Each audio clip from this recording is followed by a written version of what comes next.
So, ito po yung code ko, sir, no, sa login system. So, run na natin to. Then, so as you can see, wala pa. Tingnan natin sa access. Library system, books. You know, wala pa. So, mag-add book na tayo dito.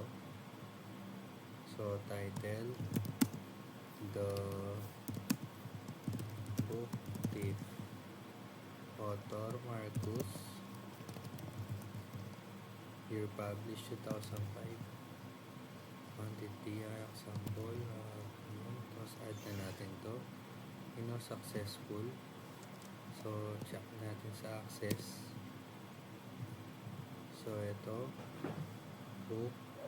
Ayun o, na-add na. So, try naman natin i-delete.